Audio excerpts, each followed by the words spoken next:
Merhaba arkadaşlar, örgü kanalıma hoş geldiniz. Kız bebeklerimiz için kolay ve güzel tığ işi elbise yaptım.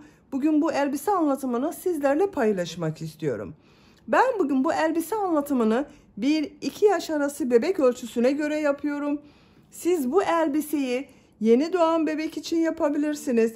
6 aylık bebek için yapabilirsiniz. 3, 4, 5 yaş, her yaş çocuklarınız için yapabilirsiniz. Elbise örgüsüne ilk önce bel örgüsünü yaparak başlıyoruz. Tek yapmanız gereken yapacak olduğunuz çocuğun bel ölçüsüne göre zincir başlamak. Siz bunu yeni doğan bebek için yapıyorsanız benim yaptığımdan 8-10 zincir eksik yaparsanız yeni doğan bebek için olur arkadaşlar. 3-4 zincir eksik yaparsanız 6-12 aylık bebek için olur. Ben bugün 1 yaşında bir bebek için yapıyorum. Daha büyük çocuk için yapıyorsanız 8-10 zincir fazla başlarsanız 2-3 yaş arası çocuk için olur. Bu şekilde zincir sayısını çocuğun beline ölçerseniz çok daha iyi sonuç elde edersiniz. Bel örgüsünün buraya bakın çiçekli ip kordon yaptım. Siz bunu yapmadan düz olarak kullanabilirsiniz veya kurdale takabilirsiniz. İlk önce bu etek bölümünü yapıyoruz. Bakın etek örgüsü de çok güzel oldu. Etek ucunda gül tomurcukları yaptım. Çok güzel oldu. Daha sonra bu gövde bölümünü yapıyoruz. Bakın gövde örgüsü de çok kolay arkadaşlar. Ön ve arka bölümü ayrı ayrı yapıyoruz. Bakın omuz bölümünde birleştiriyoruz. Kol örgüsünün burada da bakın modeller yaptım. Çok güzel oldu. Bu elbise örgüsünde iplik olarak ben bugün sarı ve beyaz renkli yaptım. Bakın bu şekilde siz bu elbise örgüsünü her marka iplik ve renkleri kullanarak yapabilirsiniz. Sarı renk iplikte 100 gram iplikte 330 metre var. Bu ipliği kullandım. Bir yumak iplik kullandım arkadaşlar. Beyaz renkli iplikte şu şekilde 100 gram iplikte 320 metre var. Yarım yumak iplik kullandım. 50 gram iplik yeterli beyaz renk iplikte. Yeşil renkli ipliği bakın ip kordonda ve bu çiçek yapımında kullandım. Çok az miktarda da yeşil renkli ipliğe ihtiyacımız var. Tığ olarak ben bugün 5 numara 3 milimetre tığ kullanıyorum. Benim elim çok sıkı değil. Yaptığım örgüler bakın yumuşak oluyor. Sizin eliniz sıkıysa 3,5-4 milimetre tığlarla yaparsanız çok daha güzel olur. Ölçülerini videonun sonunda ölçüyorum arkadaşlar. Oraya bakabilirsiniz. Çok güzel ve kolay bir elbise. Herkes yapabilir bu elbise örgüsünü. İplik tığ hazırlayalım. Hep birlikte bu kolay ve güzel elbise örgüsüne başlayalım. Örgü kanalıma abone değilseniz abone olmayı unutmayın lütfen. Hepinize kolay gelsin. İyi çalışmalar.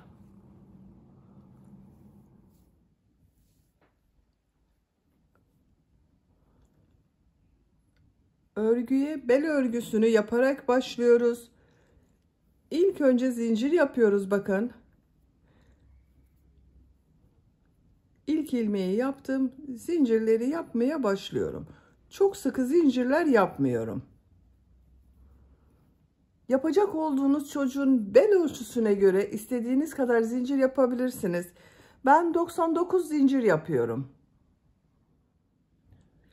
99 zincir yaptım. Bakın çok sıkı zincirler yapmadım. Bu 99 zincirin kaç santimetre olduğunu ölçüyorum.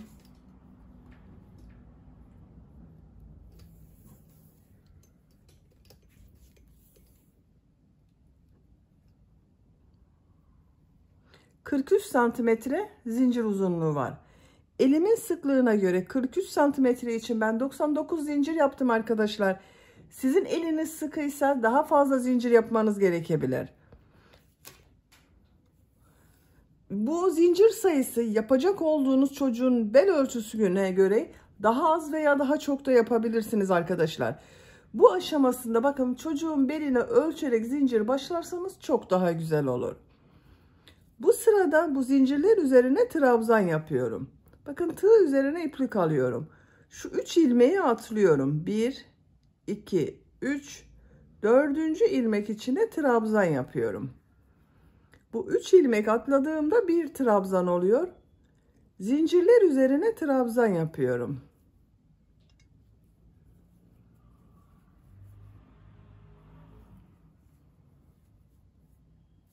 Sıra sonuna kadar devam edelim. Sıra sonuna kadar bakın zincirler üzerine trabzan yaptım. Bu bir sıra üzerine 96 trabzan var arkadaşlar. Bu 3 ilmek atladığımla birlikte toplam 96 trabzan var. Bakın şu şekilde çocuğun bel ölçüsüne göre trabzan yaptık arkadaşlar. Sizin elinizin sıklığına göre bu aşamasında tekrar çocuğun belini ölçebilirsiniz. Eliniz sıkıysa küçük gelebilir arkadaşlar. Tekrar ölçerek yaparsanız tekrar başlayabilirsiniz.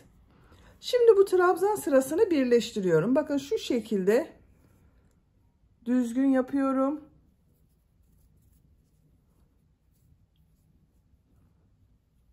Tığ üzerine iplik almadan şu ilmek ile ilmek kaydırma yaparak sırayı birleştiriyorum. Bu sırada bu trabzanları bir düz bir ters taraftan boşluktan alarak trabzan yapıyorum. 2 zincir yapıyorum.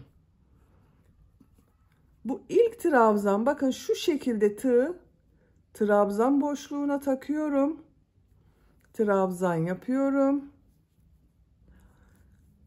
Bu trabzanı ters taraftan bakın yine aynı şekilde boşluktan alıyorum. Trabzan yapıyorum. Düz taraftan boşluktan alıp trabzan yapıyorum. Ters taraftan boşluktan alıyorum, trabzan yapıyorum.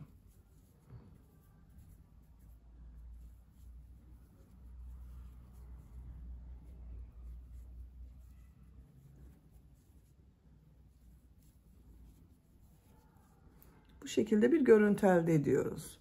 Sıra sonuna kadar devam edelim. Sıra sonuna kadar tamamladım. Son trabzan düz taraftan boşluktan aldım, trabzan yaptım. Sıra başında bakın düz başladım. Sıra sonunda düz yaptım arkadaşlar. Şu ilk ilmek ile ilmek kaydırma yaparak birleştiriyorum. Sıra başında yaptığım 2 zincir ters tarafta görünen trabzan oldu. Bu sırada bu bir düz bir ters örgülerin denk gelmesi için bu ilk sırada yaptığımız trabzan sayısının çift sayı olması gerekiyor. Benim 96 trabzan var. Bakın çift sayı olduğu için denk geldi. Sizin de 90, 92, 94, 96, 98, 100 bu şekilde çift sayı olması gerekiyor. Bu ilk sıradaki trabzan tek sayı olursa bu sırada bu bir düz bir ters örgüler denk gelmiyor. Üçüncü sıraya geçmeden önce bakın bu ilk sırayı birleştiriyorum. İplik ucunu şu ilmek ile ilmek kaydırma yapıyorum. İlmeği içinden çekiyorum. Bakın ilk sırayı birleştirdim. Üçüncü sıradayım. 2 zincir yapıyorum.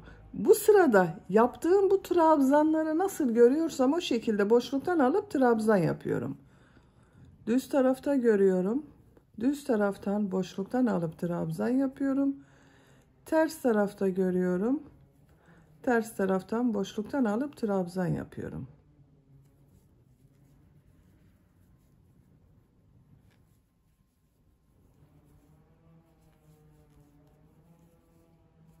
Sıra sonuna kadar devam edelim.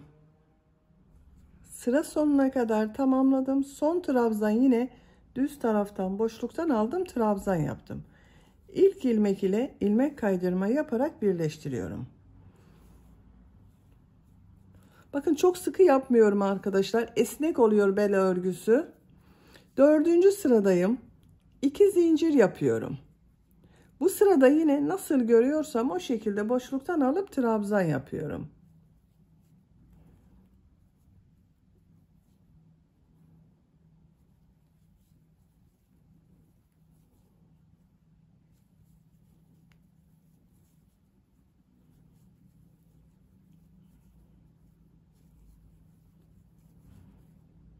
Sıra sonuna kadar devam edelim.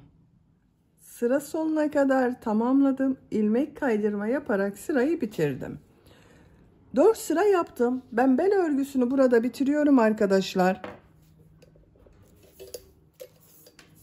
Genişliğini ölçüyorum. 3 santimetre genişlik var. Benim yapacağım ölçü için yeterli. Siz bunu yeni doğan bebek için yapıyorsanız 3. sırada bitirebilirsiniz. Bir sıra eksik yapabilirsiniz. Veya tercihinize ve yapacak olduğunuz çocuğun büyüklüğüne göre 1-2 sıra daha devam edebilirsiniz. Ben 4 sırada bitiriyorum. Bakın esnek oldu zaten bel örgüsü. Bu sıradan itibaren modelleri yapmaya başlıyoruz. İlk sırada V şekilleri yapıyorum. Bakın ilmek kaydırma yaparak birleştirdim. 4 zincir yapıyorum. Tığ üzerine iplik alıyorum. Buraya bir trabzan yapıyorum. İlk V şeklini yaptım bakın. Bir ilmek atlıyorum. Bir trabzan, 2 zincir, bir trabzan yapıyorum. Bakın aynı ilmek içine. V şekli oluşuyor. Bir ilmek atlıyorum. Bir trabzan, 2 zincir, bir trabzan yapıyorum.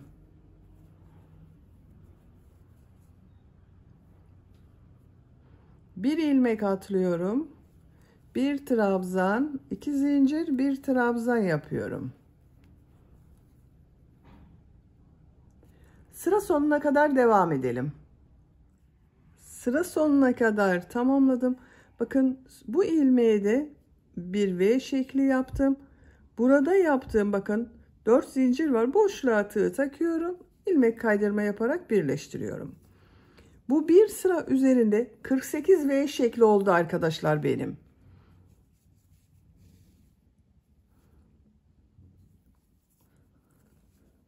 Yine V şekli yapmak için 4 zincir yapıyorum. Buraya bir trabzan yapıyorum. Bakın V şeklinin içine V şekli yaptım. Tığ üzerine iplik alıyorum. Bu V şekli içine 2 trabzan, 2 zincir, 2 trabzan yapıyorum.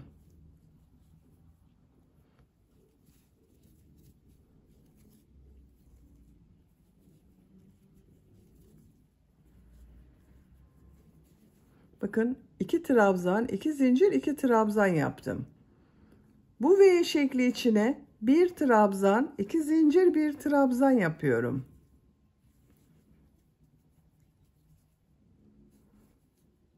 Bu V şekli içine 2 trabzan, 2 zincir, 2 trabzan yapıyorum.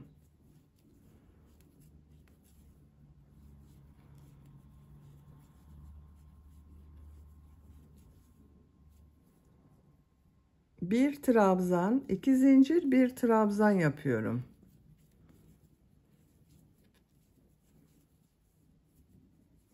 Bakın bir V şekli içine bir trabzan, 2 zincir, bir trabzan yapıyoruz. Diğer V şekli içine 2 trabzan, 2 zincir, 2 trabzan yapıyoruz. Sıra sonuna kadar devam edelim. Sıra sonuna kadar tamamladım.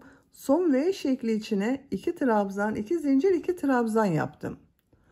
İlmek kaydırma yaparak sırayı birleştiriyorum. Bakın arkadaşlar, görüntüsü bu şekilde oldu. 4 zincir yapıyorum. Bir trabzan yapıyorum. Bu bakın 2 trabzan, 2 zincir, 2 trabzan yaptım. 2 zincir üzerine 2 trabzan, 2 zincir, 2 trabzan yapıyorum.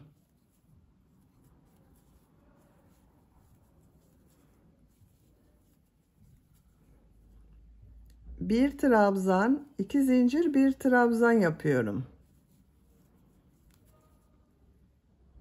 2 trabzan, 2 zincir, 2 trabzan yapıyorum.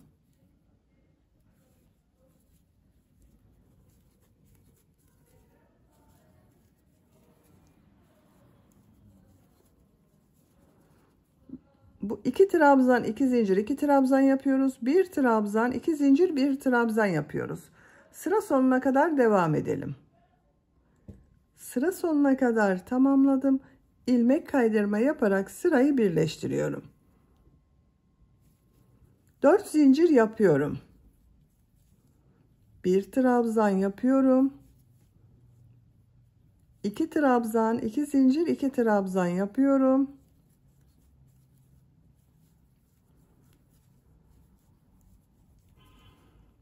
Bir trabzan, 2 zincir, bir trabzan yapıyorum.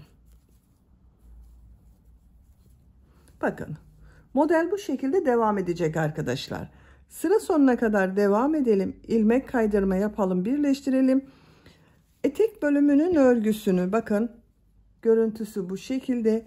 Yapacak olduğunuz çocuğun büyüklüğüne ve tercihinize göre istediğiniz kadar model sırasını tekrarlayarak tamamlayalım. Etek yüksekliğini yapacağım ölçüye göre tamamladım. Bu V şekli yaptığım sıradan sonra sayıyorum bakın.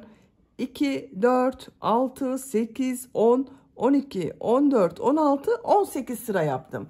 Benim yapacağım ölçü için bu yükseklik yeterli. Siz tercihinize göre 1-2 sıra eksik veya fazla yapabilirsiniz. Santimetre olarak ölçüyorum.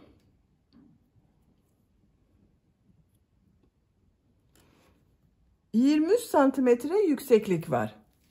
Dediğim gibi siz 1-2 sıra fazla yapabilirsiniz. Burada bitirmiyorum. Uç bölüme devam edeceğiz. Bakın, ilmek kaydırma yaparak sırayı birleştirdim. Sarı renkli ipliği kestim. Yeşil renkli iplik ile uç bölümü yapıyorum.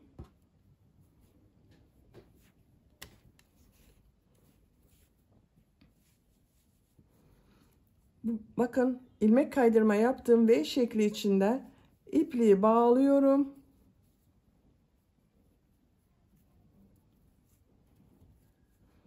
Buradan ilmek yapıyorum.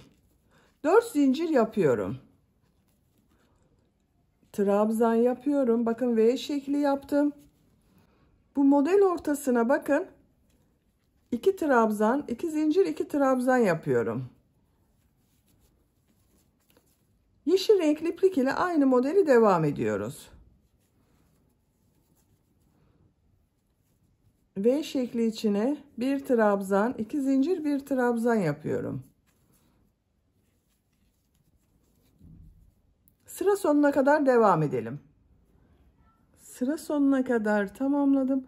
İlmek kaydırma yaparak sırayı birleştiriyorum. Yeşil renkli ipliği kesiyorum. Bakın, aynı modeli bir sırada yeşil renkli iplik ile yaptım. Bu sırada bu yaptığımız model ortalarına bakın, buralara tomurcuk modeli yapacağız. Ben beyaz renkli iplik ile devam ediyorum. Siz tercihinize göre istediğiniz renk iplikleri kullanabilirsiniz. Bakın, şu model ortasından başlıyorum. İpliği bağlıyorum. Buradan ilmek yapıyorum.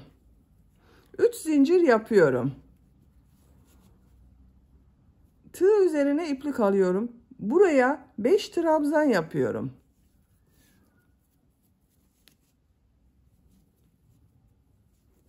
İki, 3, 4,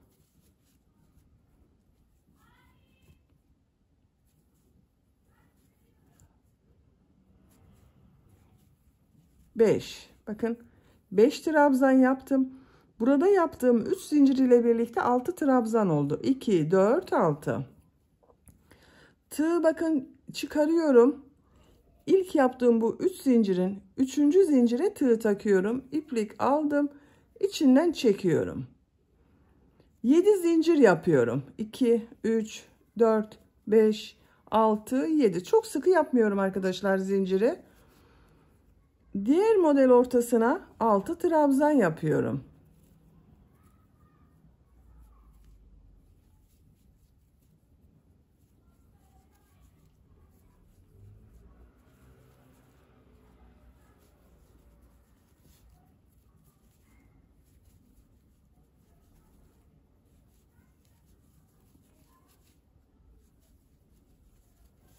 Altı trabzan yaptım. Tığ çıkarıyorum. İlk yaptığım bakın trabzan üzerinde bir ilmek var. Buna tığ takıyorum. Şu ilmeği içinden çekiyorum. Bakın, ikinci tomurcuğu da buraya yaptık. 7 zincir yapıyorum. Tığ üzerine iplik alıyorum. Diğer model ortasına 6 trabzan yapıyorum.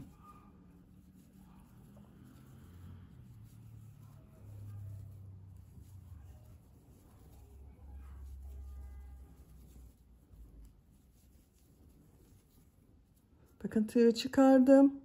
İlk ilmeğe tığı takıyorum. Şu ilmeği içinden çekiyorum.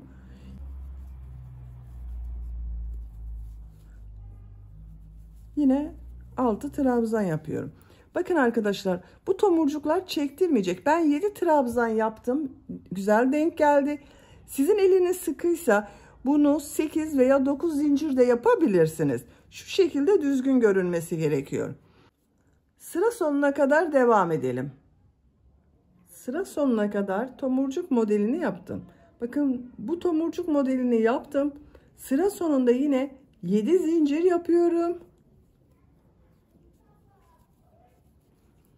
Tomurcuğun üzerinde bulunan bakın şu ilmek ile ilmek kaydırma yaparak sırayı birleştiriyorum. İpliği kesiyorum.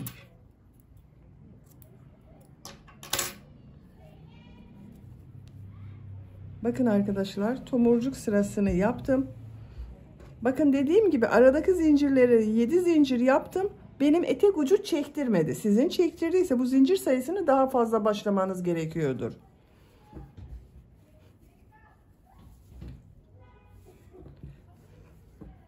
Koyu renkli bakın sarı iplik ile devam ediyorum. Siz tercihinize göre istediğiniz renk iplikleri kullanabilirsiniz. Bu tomurcuk üzerinde bulunan ilmekten ipliği bağlıyorum.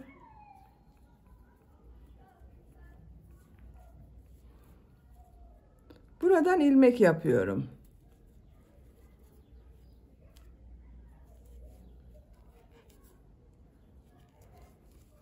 Tığ üzerine iplik alıyorum. Bakın 2 defa iplik doluyorum. Buranın üzerine şu 7 trabzan arada kalacak arkadaşlar. Bakın tığ üzerine 2 defa iplik doladım. Üçlü trabzanlar yapıyorum.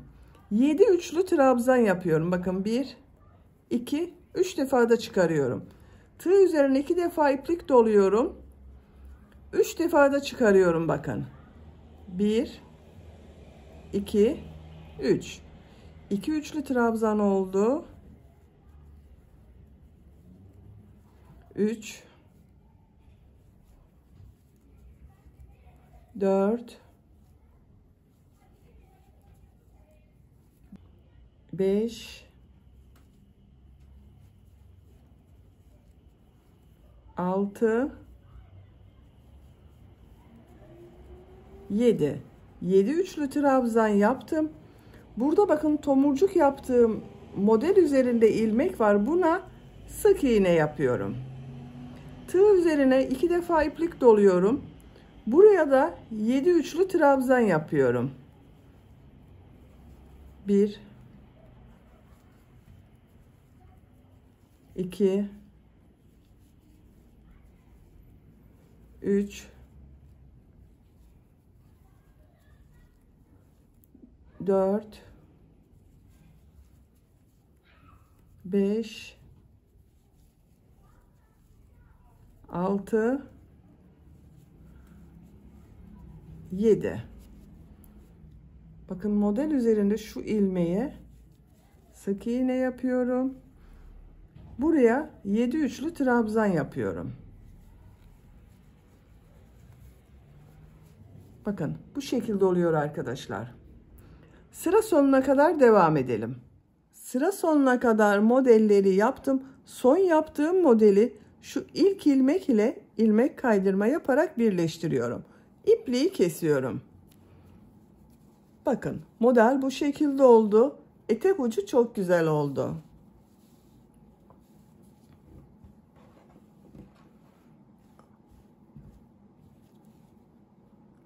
Elbisenin etek bölümünü bitirdim. Şimdi gövde bölümünü yapacağız. Ben gövde bölümünü beyaz renkli iplik ile yapıyorum. Siz tercihinize göre kendi bu etek örgüsünü yaptığınız renkli iplik ile devam edebilirsiniz. Bu birleştirme yaptığım ilmekten başlıyorum. Bakın şurada birleştirme yaptığım ilmek. Şurada beyaz renkli ipliği bağlıyorum.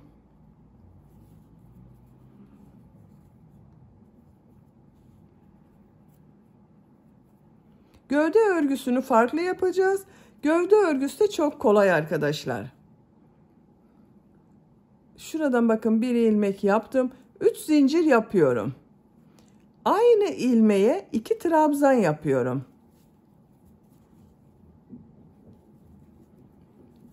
Bu yaptığım 3 zincir ile birlikte bakın 3 trabzan oldu.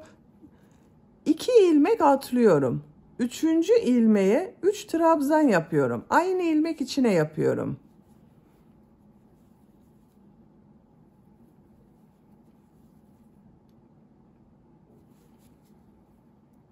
İki ilmek atlıyorum. 3. ilmeğe 3 trabzan yapıyorum.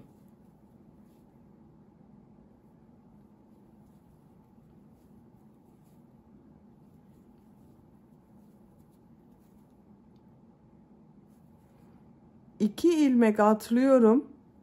3. ilmeğe 3 trabzan yapıyorum.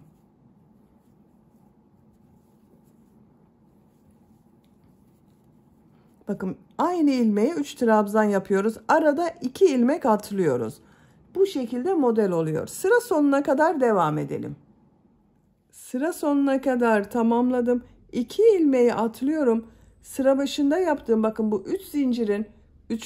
zincir ile ilmek kaydırma yaparak sırayı birleştiriyorum. Bakın bu ilk sırada modelleri yaptık. Gövde bölümünün örgüsü bu modeller ile devam edecek arkadaşlar. 3 zincir yapıyorum.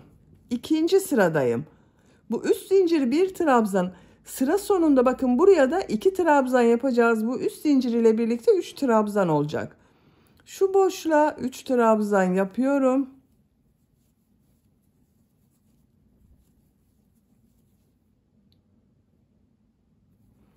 Üç trabzan yapıyorum. Boşluklara 3 trabzan yapıyoruz. Bakın şu iki model arasındaki boşluklara 3'er trabzan yapıyoruz. Sıra sonuna kadar devam edelim. Sıra sonuna kadar tamamladım. Bakın sıra başında 3 zincir yaptım. Bu 3 zincirden önce bulunan boşluğa 2 trabzan yapıyorum.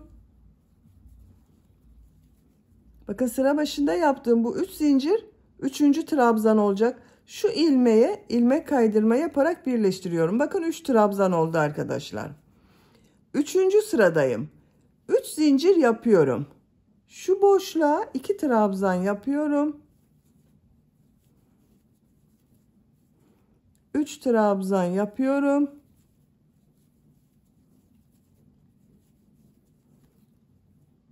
Sıra sonuna kadar devam edelim. Sıra sonuna kadar tamamladım. Burada yaptığım bakın 3 zincir ile ilmek kaydırma yaparak birleştiriyorum. 3 sıra yaptım arkadaşlar. 1, 2, 3. Şimdi kol ayrımlarını yapacağız. Ben bugün bu elbiseyi 1 yaş çocuk için yapıyorum. 3 sıra yaptım. Siz 2 yaş çocuk için yapıyorsanız bir sıra daha model sırası devam edebilirsiniz. Şimdi kol ayrımlarını yapalım. Bakın bu birleştirme yaptığım yeri ben yan tarafa getiriyorum. Şuraya bir işaret yapıyorum. Kol altının birisi bakın burası olacak. Şu şekilde modelleri karşılıklı getirip diğer ortaya da işaret yapacağız. Bakın şu modelleri karşılıklı getirerek birleştiriyorum diğer ortayı düzgün bulmak için. Siz sayı ile sayabilirsiniz de. Bakın şurası da diğer kol altı olacak. Bu birleştirme yaptığım yer bakın yan tarafta kalıyor. Şimdi ön ve arka bölümler için işaret yapalım.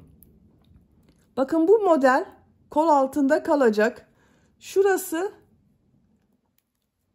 ön bölüm için ilk işaret yerimiz. Bakın burada da şuraya işaret yapıyorum.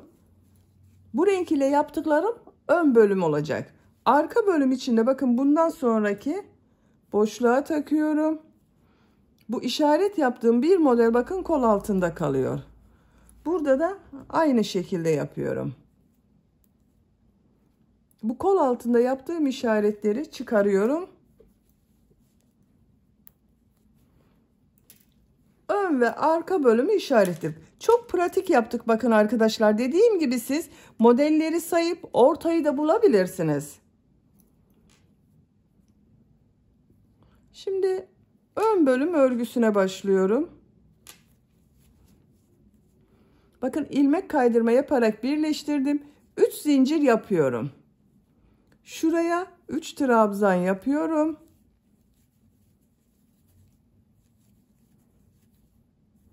3 trabzan yapıyorum.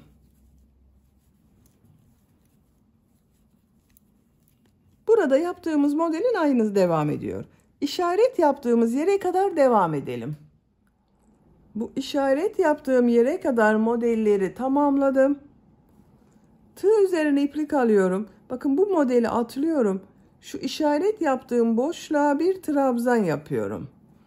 3 zincir yapıyorum. Örgüyü çeviriyorum. İkinci sıradayım. Şuraya 2 trabzan yapıyorum.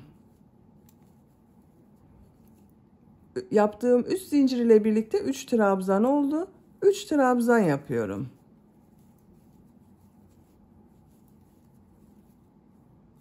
Sıra sonuna kadar devam edelim.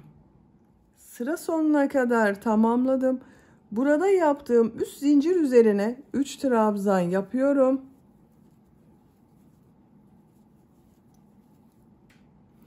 3 zincir yapıyorum. Örgüyü çeviriyorum. Üçüncü sıradayım. Şuraya 3 trabzan yapıyorum.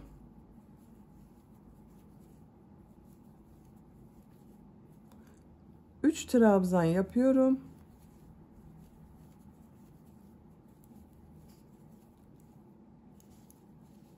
Sıra sonuna kadar devam edelim.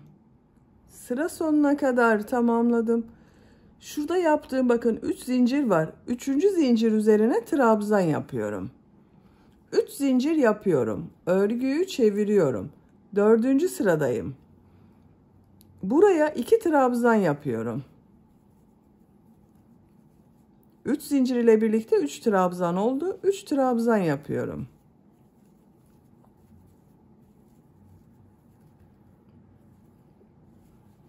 Bu şekilde örgüye devam edelim. 13 sıra olarak tamamladım. 1, 2, 3, 4, 5, 6, 7, 8, 9, 10, 11, 12, 13. Bakın görüntüsü bu şekilde oldu. Santimetre olarak ölçüyorum.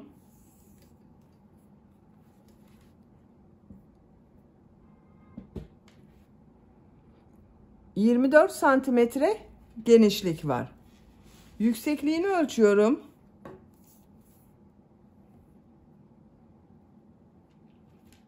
12 santimetre kol yüksekliği var. Burada bitirmiyorum. Bu sırada omuz örgülerini ayıracağız arkadaşlar. İlk önce işaret yapalım. Bakın burada sayıyorum. Şu boşluğa bir model yapacağız. 1, 2, 3, 4, 5, 6. 6 model için işaret yapıyorum. Bakın burası omuz örgüsü olacak. Diğer taraftan da sayıyorum. Bakın şu boşluğa 1, 2, 3, 4, 5, 6. Şu aradaki boşluk yaka örgüsü olacak.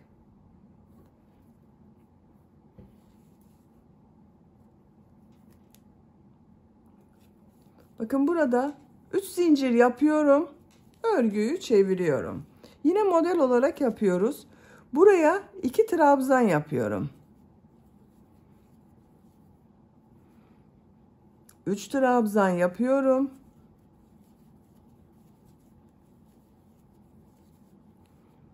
Üç trabzan yapıyorum.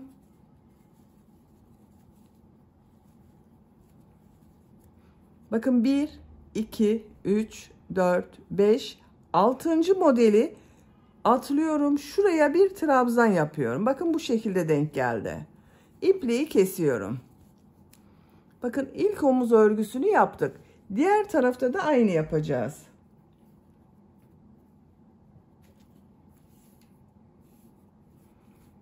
Şu işaret yaptığım bakın. Buradan şu boşluktan ipliği bağlıyorum.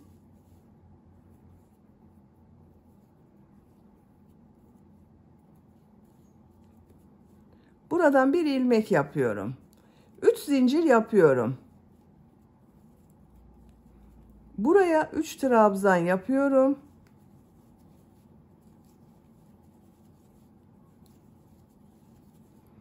Üç trabzan yapıyorum.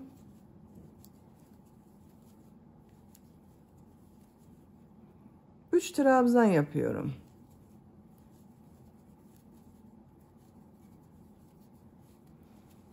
Burada bakın 1, 2, 3 model tam oldu. Burada da aynı bakın 1, 2, 3. İpliği kesiyorum.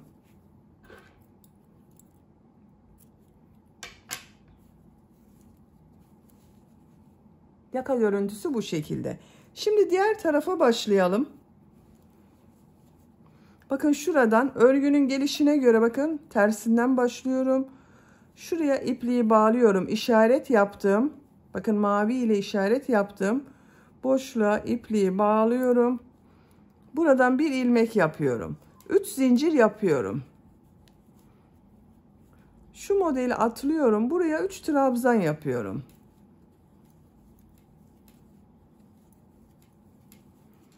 Üç trabzan yapıyorum.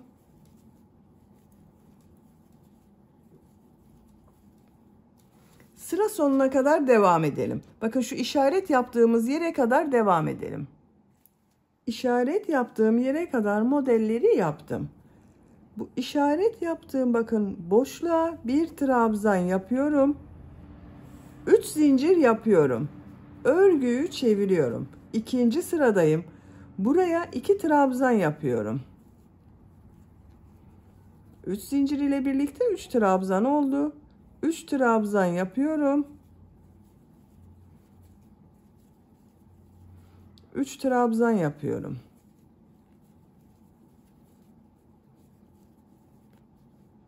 Sıra sonuna kadar devam edelim.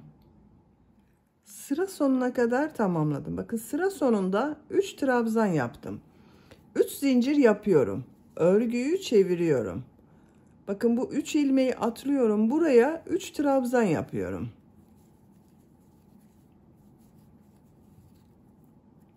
Üçüncü sıradayız arkadaşlar. Bakın diğer bölümü 13 sıra yaptım. 14. sırada omuz örgüsü yaptım. Burada da aynı olacak. Bu sayılarla 13 sıra olarak tamamlayalım. Arka bölüm örgüsünde bakın kol bölümünü 13 sıra yaptım. 1, 2, 3, 4, 5, 6, 7, 8, 9, 10, 11, 12, 13. Ön bölümde de 13 sıra yaptım. 14. sırada omuz bölümlerini yaptım. Burada da 14. sırada omuz bölümünü yapacağız arkadaşlar. Burada omuz için 6 model ayırdım. Burada da 6 model ayırıyorum. Bakın şu boşluk 1 model, 2, 3, 4, 5, 6. Diğer taraftan sayıyorum. 1, 2, 3, 4, 5, 6. Şimdi burada yaptığımız gibi omuz bölümünü yapacağız. Burayı yaparken bu bölüm ile birleştiriyoruz arkadaşlar. Burada 2 zincir yapıyorum. Bakın şu trabzan ilmeği ile bakın zincir yaptığım bir trabzan var. İlmek kaydırma yaparak birleştiriyorum. Tığ üzerine iplik arıyorum. Buraya 2 trabzan yapıyorum. Burada yaptığım bakın 2 zincirde bir trabzan oldu. Şu boşluğa bakın 2 model arasındaki boşluğa şu şekilde ilmek kaydırma yapıyorum. Tığ üzerine iplik alıyorum. Buraya 3 trabzan yapıyorum.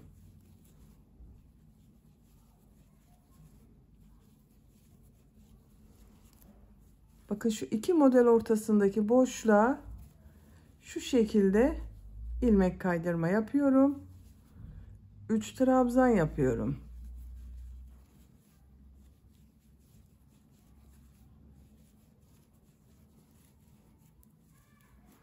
Bakın şuraya ilmek kaydırma yapıyorum. Şu işaret yaptığım ilmek var. Şu boşluğa bir trabzan yapıyorum, bitiriyorum. Bakın 2 bölümü birleştirdik omuzda. İpliği kesiyorum.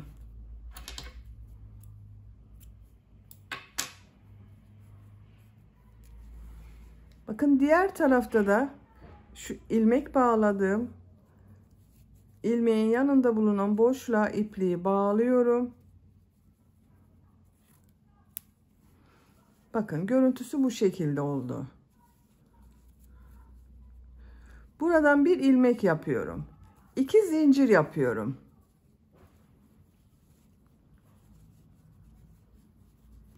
Şurada bakın şu ilmeğe ilmek kaydırma yapıyorum. Tığ üzerine iplik alıyorum. Buraya 3 trabzan yapıyorum.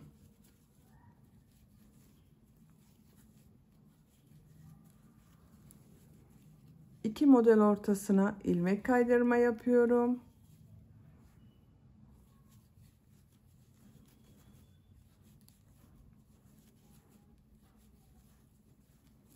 Üç trabzan yaptım. 2 model ortasına ilmek kaydırma yapıyorum. Bakın şu boşluğa 3 trabzan yapıyorum.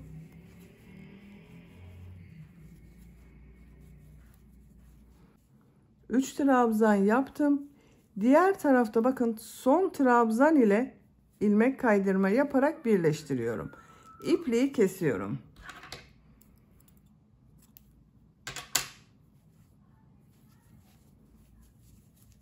Bakın bu şekilde oldu. Şimdi kol örgülerini yapalım. Kol çevresinden beyaz renkli iplik ile bir sıra sık iğne sırası yapıyorum. Kol altından başlıyorum. Herhangi bir ilmekten başlayabilirsiniz.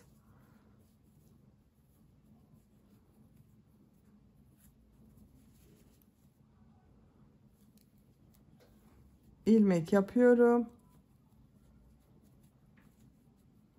Sık iğne yapıyorum. Bakın şu trabzan sıralarına sık iğne yapıyorum. Her trabzan sırasına 2 sık iğne yapabilirsiniz.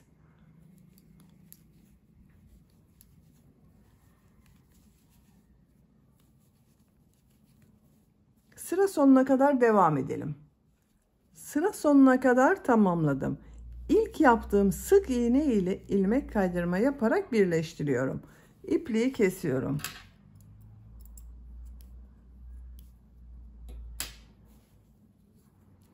Bakın arkadaşlar kol çevresinde bir sıra sık iğne yaptım. Şimdi bakın şu şekilde model yapacağız. Bu modelin daha düzgün görünmesi için sık iğne yaptım arkadaşlar. Bakın diğer kol örgüsünü ben yaptım. Bir sıra beyaz renkli iplik ile sık iğne yaptım. Sarı renkli iplik ile model yaptım. Bu kolda da aynı yapacağız. Herhangi bir ilmekten başlayabilirsiniz. Bakın şu ilmekten ipliği bağlıyorum.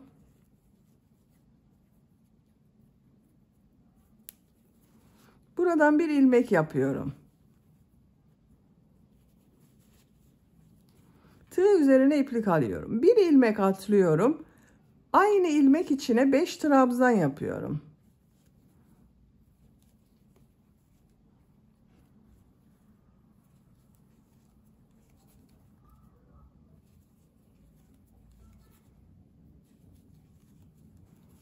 Bakın 5 trabzan yaptım. Bir ilmek atlıyorum. Bir sık iğne yapıyorum. Bir ilmek atlıyorum. Aynı ilmek içine 5 trabzan yapıyorum.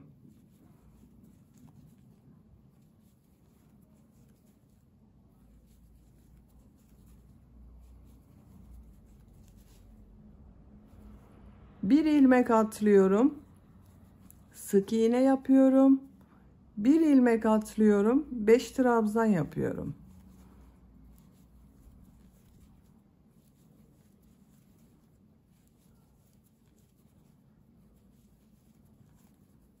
Bir ilmek atlıyorum, sık iğne yapıyorum. Bakın bu şekilde oluyor. Sıra sonuna kadar devam edelim. Model yaparak sıra sonuna kadar tamamladım. Son yaptığım modeli bakın şurada yaptığım ilk ilmek var. Bununla ilmek kaydırma yaparak birleştiriyorum. İpliği kesiyorum.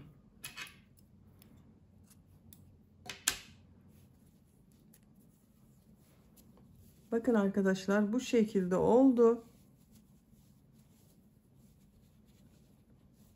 Diğer kol örgüsüne siz aynı şekilde başlayıp yapabilirsiniz. Şimdi yaka örgüsünü yapalım. Sarı renkli iplik ile pıtırcık modeli yapıyorum. Bakın şuradan omuz bölümünden başlıyorum. İlmek yaptım.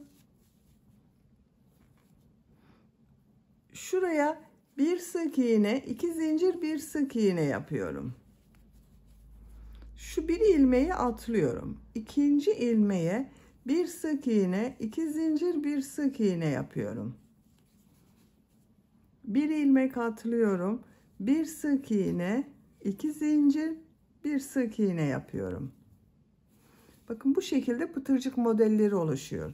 Sıra sonuna kadar devam edelim yaka çevresinde. Sıra sonuna kadar tamamladım. Şu ilk ilmek ile ilmek kaydırma yaparak birleştiriyorum. İpliği kesiyorum.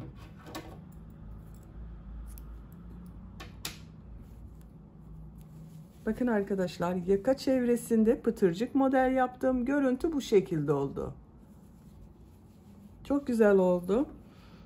Elbisenin örgüsünü bitirdim. Elbiseyi bu şekilde kullanabiliriz. Bakın çok güzel oldu. Bu bel örgüsünün buraya kurdale takabilirsiniz arkadaşlar. Bakın bu şekilde kurdale takabilirsiniz. Veya hiçbir şey takmadan kullanabilirsiniz. Veya kendiniz ip kordon hazırlayarak takabilirsiniz. Ben çiçekli bir ip kordon yapmak istiyorum. Bakın bu şekilde çiçekli bir ip kordon yapıyorum. İlk önce çiçek örgüsünü yapalım.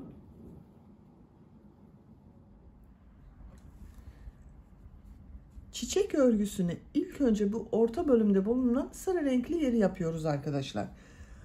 Onun için bu renk bir sarı renk iplik kullanıyorum. Siz isterseniz daha açık renkli sarı renk iplik tercih edebilirsiniz.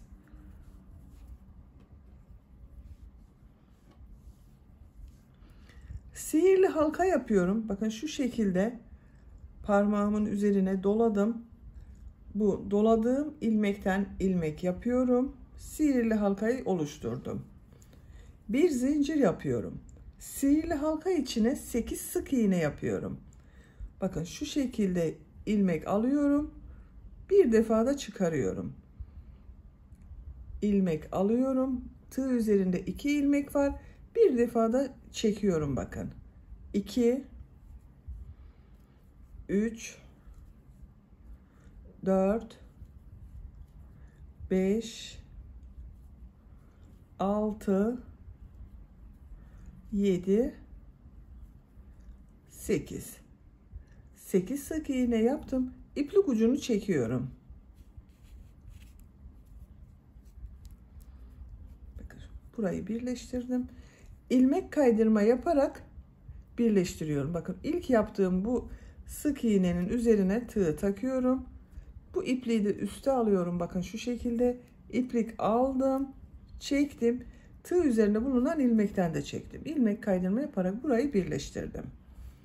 Bir zincir yapıyorum. Tekrar bu 8 ilmek üzerine birer defa sık iğne yapıyorum. 1 2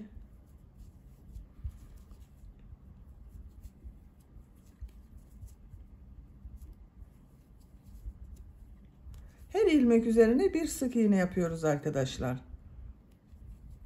İplik ucunu da içinde tuttum. Bakın 8 sık iğneyi yaptım. İlk yaptığım bu ilmek ile ilmek kaydırma yaparak birleştiriyorum.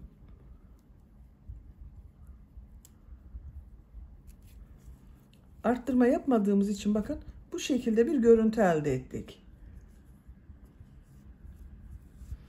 İpliği kesiyorum.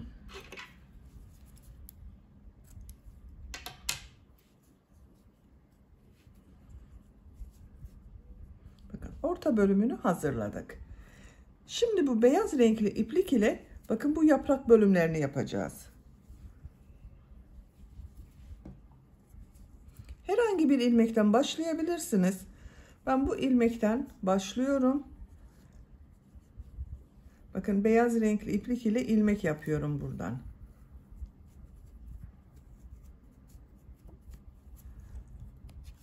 Bir zincir yaptım, sağlamlaştırdım. 3 zincir yapıyorum. 1 2 3. Tığ üzerine 2 defa iplik doluyorum. Aynı ilmeğe 2 üçlü trabzan yapıyorum.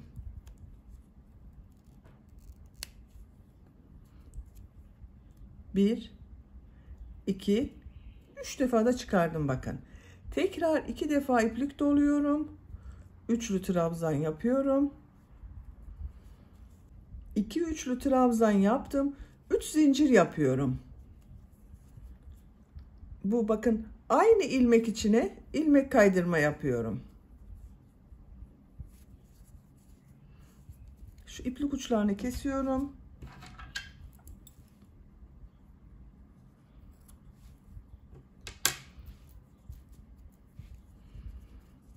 Bakın ilmek kaydırma yaptım. Yaprağın birisini hazırladım. Buraya 8 sık iğne yaptık arkadaşlar. Bu her ilmek üzerine bir yaprak yapacağız. 8 yapraklı çiçek olacak. Papatya olacak. İkinci ilmeğe ilmek kaydırma yaparak geçiş yapıyorum. 3 zincir yapıyorum. 2 defa iplik doluyorum. Üçlü trabzan yapıyorum.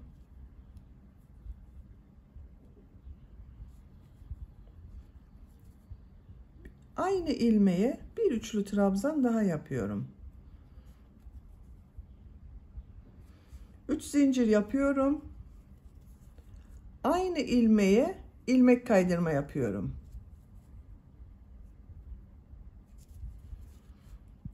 Diğer ilmeğe ilmek kaydırma yaparak geçiyorum. 3 zincir yapıyorum.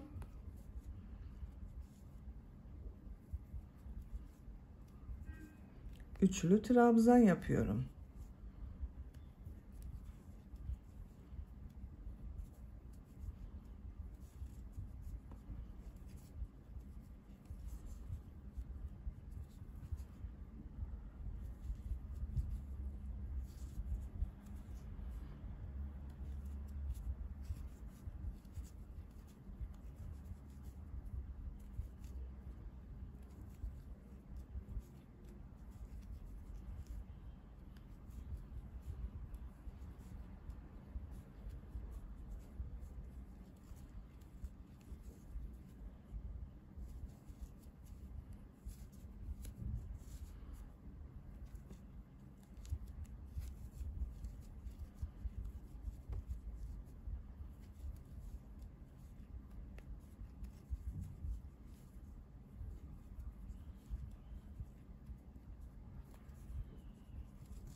Son yaprağı yapıyorum arkadaşlar. Bakın ilmek kaydırma yaparak yaptım.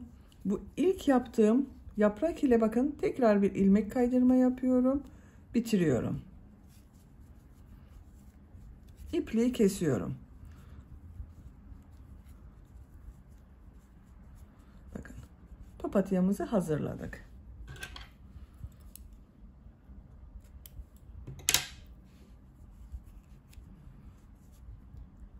Bakın bu şekilde oldu. Çok güzel oldu. Çiçek örgüsünü tamamladık. Şimdi ip kordon yapacağız arkadaşlar. Bu iki çiçeği ip kordon ile birleştireceğiz. Ben bu renk bir yeşil iplik ile yapıyorum. Siz tercihinize göre ip kordonu istediğiniz renk iplikleri kullanarak yapabilirsiniz. İpliğin içinden bakın iç ucunu da çıkardım. Diğer ucu ile birleştiriyorum. 2 katlı yapıyorum. İplik çok kalın değil. Bakın bu kalınlıkta bir iplik. 2 katlı iplik kullanıyorum.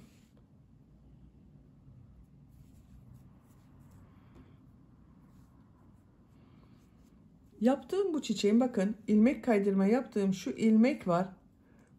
Buna ipliği bağlıyorum.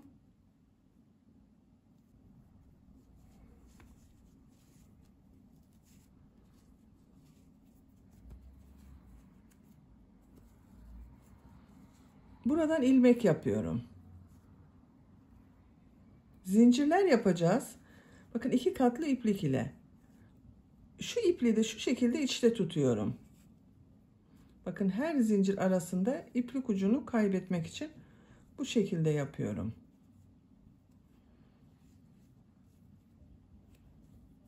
Çok sıkı zincirler yapmıyorum. Artık ipliği kesebilirim.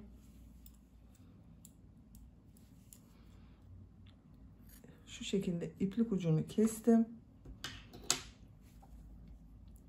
Zincirler yapmaya devam ediyorum. Bu zincir sayısı yapacak olduğunuz çocuğun bel ölçüsüne göre değişir. Zincirleri tamamlayalım. Sonra bu çiçek ile birleştireceğiz. Zincir yaparak tamamladım. Bakın arkadaşlar görüntüsü bu şekilde oldu. Bu zincir uzunluğu yapacak olduğunuz çocuğun bel ölçüsüne göre değişir. Ben bugün 1 metre kadar yaptım. Bakın ölçüyorum.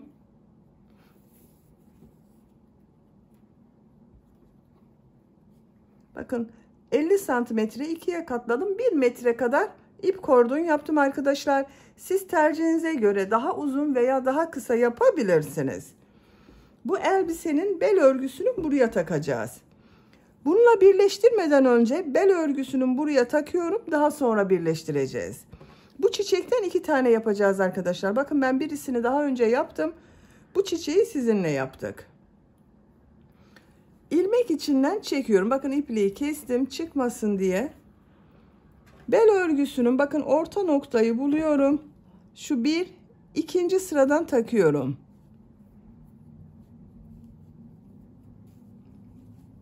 Bu üstte kalan trabzanlar bakın üstte kalıyor. Düz olan trabzanlar. Ters taraftan yaptığımız trabzanlar diğer tarafta kalıyor.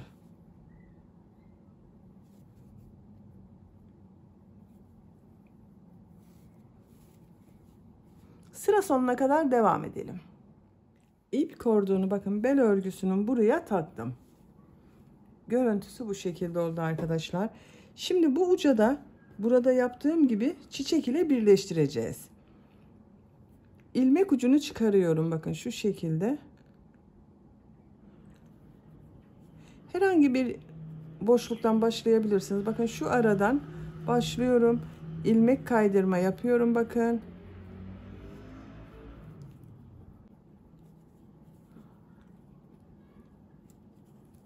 Sağlamlaştırdım. Bakın bitti arkadaşlar. İplik ucunda şu çiçek arkasında kaybedebiliriz. Veya şu şekilde iğneye takarak kordon içinden takabilirsiniz arkadaşlar. Bakın.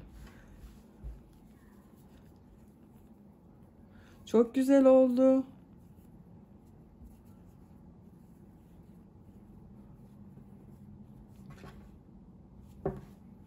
Bakın elbisemiz çok güzel oldu arkadaşlar. Bitmiş olarak ölçülerini söylüyorum.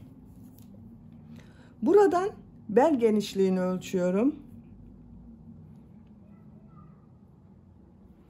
24 santimetre yüksekliğini ölçüyorum. Omuzdan etek ucuna kadar olan yükseklik 40 santimetre yükseklik var. Şu omuz örgüsünün bakın burayı ölçüyorum. 6 santimetre genişlik var arkadaşlar. Ben bugün 1 yaş bir bebek için yaptım. Bu büyüklükte oldu. Beni dinlediğiniz ve izlediğiniz için hepinize çok teşekkür ederim. Örgü kanalıma abone değilseniz abone olmayı unutmayın lütfen. Sizlerle yeni örgülerde görüşmek dileğiyle. Hoşça kalın, sevgiyle kalın.